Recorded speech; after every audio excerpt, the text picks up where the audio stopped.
नमस्कार, आप देख रहे हैं 7 TV Bharat crime. 7 TV Bharat के खास प्रोग्राम क्राइम अलर्ट में आपका बहुत बहुत स्वागत है। मैं हूं आपके साथ सुशील पांडे। 1000 मुस्लिम युवकों की फौज, लव जिहाद, धर्मांतरण और ISI कनेक्शन, छांगुर बाबा पर अब तक का सबसे बड़ा खुलासा। उत्तर प्रदेश ATS और ED की जांच जैसे जैसे आगे बढ़ रही है, छांगुर बाबा की सच्चाई परत दर परत बेनकाब होती जा रही है। धर्मांतरण के एक संगठित रैकेट से शुरू हुआ खुलासा अब ISI कनेक्शन और राष्ट्र विरोधी साजिश तक पहुंच चुका है। छांगुर बाबा सिर्फ धर्म बदलवाने का खेल नहीं खेल रहा था, बल्कि हिंदुस्तान में सांप्रदायिकता का जहर घोलकर उसे तोड़ने की साजिश भी रच रहा था। जानकारी के मुताबिक छांगुर बाबा ने धर्मांतरण के नाम पर जो नेटवर्क खड़ा किया था, उसी का इस्तेमाल कर वो पाकिस्तान की खुफिया एजेंसी ISI से सीधा संपर्क साधने की कोशिश कर रहा था। सूत्रों से पता चला है कि नेपाल की राजधानी काठमांडू में पाकिस्तानी दूतावास में ISI एजेंटों की एक गोपनीय बैठक हुई थी, जिसमें छांगुर के नेपाल कनेक्शन के जरिए संपर्क की उसने कोशिश की थी। ये सिर्फ एक खबर नहीं, एक पूरी तस्वीर है। हर पहलू को समझिए, वीडियो को अंत तक जरूर देखिए। वीडियो में आगे बढ़ने से पहले चैनल को सब्सक्राइब करें, वीडियो को हाइप देकर 7 टीवी भारत को सपोर्ट करें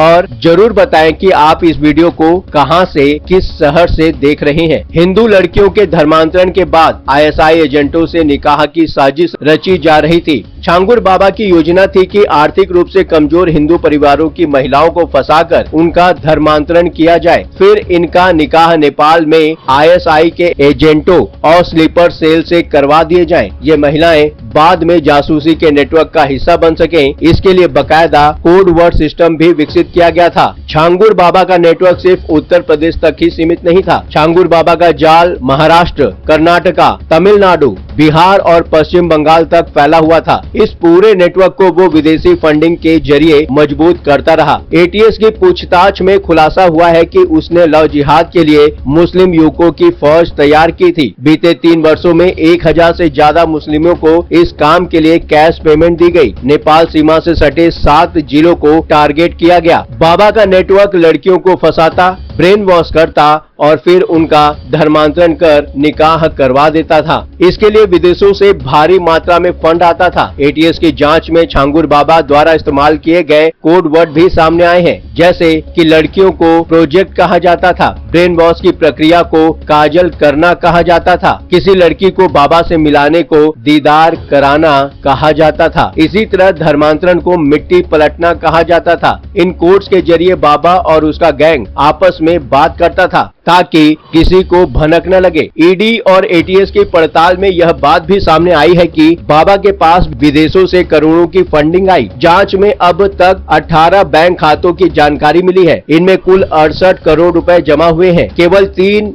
महीनों में ही 3 करोड़ रुपए ट्रांसफर किए गए। छांगुर बाबा की सबसे बड़ी राजदार नीतू बोहरा उर्फ नसरीन थी, जो खुद भी धर्म परिवर्तन कर इस साजिश का हिस्सा बनी। उसके खाते में अकेले 4 महीनों में 14 करोड़ रुपए आए। उन्हें तुरंत निकाल भी लिया गया। वहीं उसके पति नवीन बोहरा के खातों में भी 18 करोड़ रुपए की एंट्री मिली है। बाबा ने अपने नेटवर्क को कानूनी रूप देने के लिए 4 अलग अलग संस्था बना रखी थी। यूपी के मुख्यमंत्री योगी आदित्यनाथ ने अपनाया है बेहद सख्त रुख। इन्हीं संस्थाओं के जरिए फंडिंग होती थी। इसकी आड़ में राष्ट्र विरोधी साजिश का खाका तैयार किया जा रहा था। इस पूरे मामले में यूपी के मुख्यमंत्री योगी आदित्यनाथ ने बेहद सख्त रुख अपनाया है। उन्होंने स्पष्ट कहा है कि विदेशों से आ रहे पैसे के जरिए भारत को तोड़ने की साजिश हो रही है। राज्य सरकार किसी भी कीमत पर इसे सफल नहीं होने देगी। फिलहाल छांगुर बाबा यूपी ATS की गिरफ्त में है। आपने वीडियो को पूरा देखा, आपकी अपनी निजी राय क्या है, कमेंट में जरूर बताएं। यदि आप भी कोई बात 7 टीवी भारत तक पहुंचाना चाहते हैं तो बेझिझक वीडियो में दिए गए WhatsApp नंबर 9998323655 पर आप हमसे सीधे संपर्क कर सकते हैं। 7 टीवी भारत की टीम आपसे संपर्क करेगी। यदि अभी तक आपने हमारे इस चैनल को सब्सक्राइब नहीं किया है तो देर किस बात की, चैनल को सब्सक्राइब करें, वीडियो को लाइक व शेयर करें। फिर मुलाकात होगी। लगातार खबरों के लिए बने रहिए 7 टीवी भारत के साथ।